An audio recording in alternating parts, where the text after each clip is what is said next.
Γεια σας φίλοι ερασιτέχνες. Κάποιοι από εσάς θα έχετε δει ένα παλιότερο βίντεό μου για το πώς κατασκευάζεται ένα είδος δακοπαγίδας. Σήμερα θα σας πω για τη φετινή εμπειρία μου με τις δακοπαγίδες και τον δάκο. Το 2023 λοιπόν ήταν ένα από τα πιο ζεστά καλοκαίρια. Αυτό είχε σαν αποτέλεσμα να μην ευνοείται η αναπαραγωγή του δάκου. Γι' αυτό και δεν είχαμε καθόλου προσβολή μέχρι τώρα που μιλάμε, δηλαδή μέσα Αυγούστου. Είμαι στην περιοχή Άμφισσας. Όμως η θερμοκρασία άρχισε να πέφτει και γι' αυτό πήγα και τοποθέτησα πάλι τις δακοπαγίδες για να παρακολουθώ την εμφάνιση και τον πληθυσμό του δάκου, έτσι ώστε να επέμβω κατάλληλα αν χρειαστεί. Πρώτα ετοίμασα το υγρό που θα βάλω μέσα στις δακοπαγίδες. Εγώ για κάθε 10 κιλά νερό έβαλα 300 γραμμάρια λίπασμα θηϊκή αμμονία.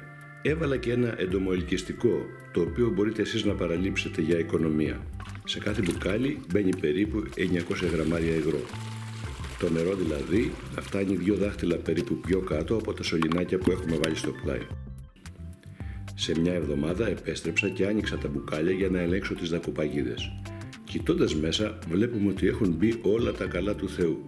Πεταλούδες, σφίκες, μύγες, δάκος, μεσογειακή μύγα και άλλα. Σε αυτό το σημείο προβληματίστηκα για τη διάμετρο της σωλήνας που έβαλα. Εγώ βέβαια είχα βάλει σωλήνα νερού που υπήρχε ήδη, αλλά αν ξανακάνω δακοπαγίδες, σκέπτομαι να βάλω σωλήνα με πιο μικρή διάμετρο, ας πούμε 8 χιλιοστά, για να μην χωράνε και περνάνε πεταλούδες. Κρίμα είναι. Για το δάκο τώρα βλέπουμε ότι έχει αρχίσει επίθεση και θέλει παρακολούθηση μερικές μέρες ακόμη, οπότε αν αυξηθεί πολύ πρέπει να πάρουμε μέτρα, πάντα με τη συμβουλή του γεωπόνου μας βέβαια, που μάλλον θα πει να κάνουμε δολωματικό ψεκασμό.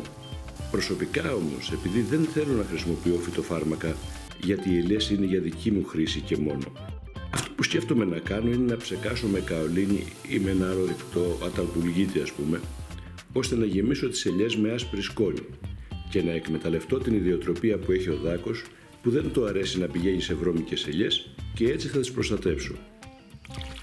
Τώρα λοιπόν θα καθαρίσω το υγρό από τα έντομα και θα το ξαναρίξω στις παγίδες, ούτως ώστε σε μία εβδομάδα να ξαναέλεγξω. Αυτή τη βδομάδα ακούμε στις ειδήσεις ότι θα κάνει πάλι υψηλές θερμοκρασίες για 10 μέρες. Και είναι σημαντικό να ξέρουμε ότι ο δάκος σε υψηλές θερμοκρασίες και χαμηλή υγρασία δεν αναπαράγεται. Προσοχή λοιπόν και θα τα ξαναπούμε.